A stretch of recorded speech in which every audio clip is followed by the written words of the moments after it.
What's up, guys? DevildogGamer here, and today we're talking about the new DCS 2.9 update. I wanted to cover a bunch of the things that it added because it added a lot of stuff that is really important and really cool. And we have a lot to cover real quick, so I'm going to try to go through as many things as possible, show clips of other things as we go along, because it's exciting news, exciting stuff for the DCS community and people who want to get into DCS. One of the first things that we got is a new GoPro camera that you can attach anywhere on the aircraft. You know, anywhere around, it'll stick with the aircraft. This is amazing for people like me, content creators. I can make amazing thumbnails now. So much easier. And on top of that, we also got new models for some of the aircraft that needed a redo. If you've ever seen the old S3 Viking model, woo boy, this one needed an update. So right now, this is the new S3 Viking model. The B-52 has a new model, and it looks fan-freaking-tastic, dude. And, of course, the B-1B finally looks nice and updated. It's pretty dang good, to be honest. But there's a lot of stuff with this new update. One of the first things I'm going to show you, and one of the biggest things, I'm going to pause it, is we now have DLSS. That is right, DLSS with DLAA anti-aliasing, sharpening, the SSS. There's just so much stuff. And you also get color grading now. I've been using this teal and orange, but you can use different color gradings here. Red tint, blue tint, this teal and orange. I've been using 3, right? Yeah. Tons of different options, dude. So not only do we now have multi-threading, we now have DLSS, which means the game runs like a dream. You no longer need a supercomputer to absolutely run DCS. It runs fantastically well. It looks fantastically well. And this opens up the door to a lot of people to play this now, because a lot of the complaints I heard from everyone was, I need a supercomputer to run this. Not anymore, friend. Not anymore. Between the multi-threading and DLSS, you should be able to easily get 60 FPS, if not higher. I push well over 100 majority of the time with everything cranked out. This also helps people with VR, because now your frame rate will be very consistent with VR. So we're going to get this plane in the air. We're going to talk about quite a few other things that is new with it. One of the big things, too, is the radar for the F-18 and the F-16 got redone, so it's a lot more consistent. It reaches out a little farther, and it's more closer to the real world. Oh, geez. On top of that, there's a new data link system for not only the Apache, but the F-16, which I'm still kind of learning with the F-16. For some reason, it always starts with pitch hold on, but we'll get that sorted another day. So you're starting to get new systems for this. Also, the F1, I think it's the BE. They released the, I think it's Air Grease who does it, released the 2-seater version of the Mirage F1, which is awesome. We're definitely going to try that out here in the future. Let me get turned a little bit, and we'll get, I mean, just, it looks great, it runs great now. Like, I am super stoked for this. Also, helicopters now have a downwash that will affect dust and, you know, ground, like foliage and such. And in the future, they're also going to add in where bomb explosions will affect the foliage around when the bomb blast hits. The foliage will move with it. There's a lot of really amazing things coming down the pipeline for this. Let me go ahead and just get we'll go steering selection. Let me get it out of Afterburner. One of the other cool things is, I can't bring it up in here, but I'll show you a picture of it. We now have in-game radios. So instead of using, it won't let me pop it up. I'll show you some pictures and stuff. But instead of having to use SRS, we now can use the in-game radios. This opens the door to quite a bit of things. I know some people are going to be like, well, I want my DLS, I want my SRS, so I'm going to stick with SRS. Well, here's the problem, right? I like SRS. I've always liked SRS. I've never had a problem with it. This new version of the radios It has terrain masking to where if I dip into the terrain, I'll lose contact with everybody. The sound effects for it are very cool, and I'm having a very hard time getting footage of it in use because almost every single server has it turned off in favor of SRS, which is quite a shame because unlike SRS, I can bind every radio for this aircraft is set up, like they're all different. They're not set up just for, you know, it's not just one binding and profile. It's all right there, everything you need. I can bind every aircraft separately, so if I'm switching throttles around and stuff per aircraft, because which I do, I actually do switch throttles around quite a bit. Everything is right there and, you know, and set up, ready to go.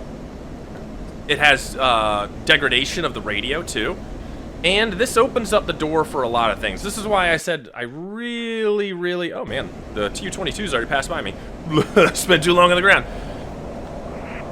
If we have our own in-game dedicated radio system like SRS, the sky is the limit to what Eagle Dynamics can throw into this. Could you imagine an ATC system built into the game using the radio system? There is a lot, absolutely a lot that can be done with the radio system.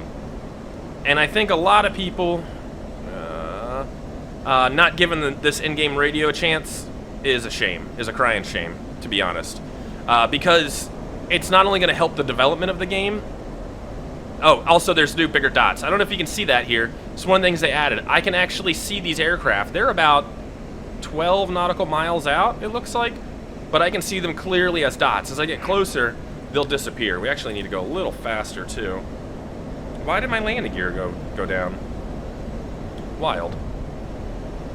We need to go just a little bit faster. Maybe aim that shot a little better. Having the in-game radio is a game changer. It opens the door to a lot of different content that they're able to produce. So it is kind of annoying to me that a lot of servers wouldn't even give the radio a chance on the first day it was released. Like, come on, help bug test it. Like, seriously, like, let's get it working pretty well. And a lot of the people in the server chats were even like, hey, like, I'm just going to keep using SRS.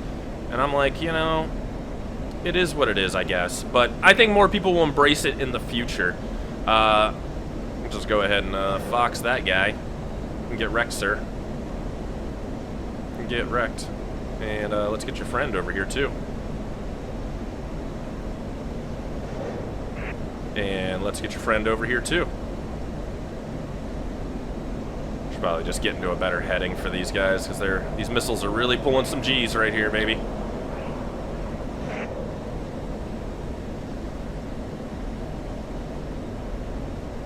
There goes one down there. I mean, the game just looks gorgeous with the DLSS and everything.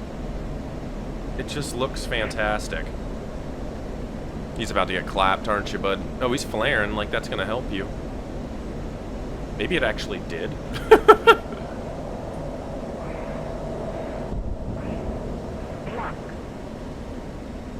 I mean, it won't really help you anymore.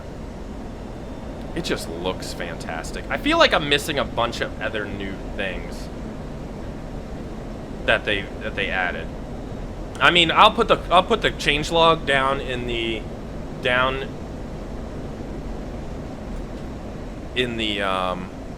description, because there was a lot. This was a pretty substantial update. Not gonna lie. Ooh, let me get a dogfight mode here.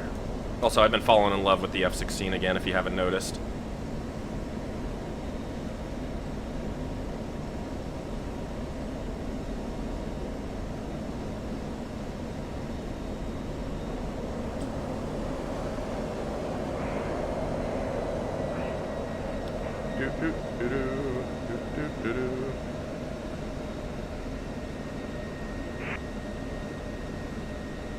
Should be some targets right about there. Sorry. I'm like really not good at multitasking, if you've ever noticed that about me.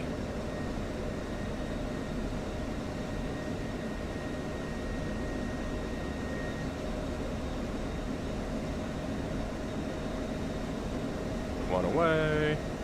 And lost the other one. Oh, got the other one. Kind of right there. And two away. There we go. We're gonna blow some stuff up. But honestly, this game runs amazingly well. If you're someone that wants to try DCS, remember the base game is free. You just pay for the aircraft and maps. And, ooh, that was smexy. It was really such a smexy hit.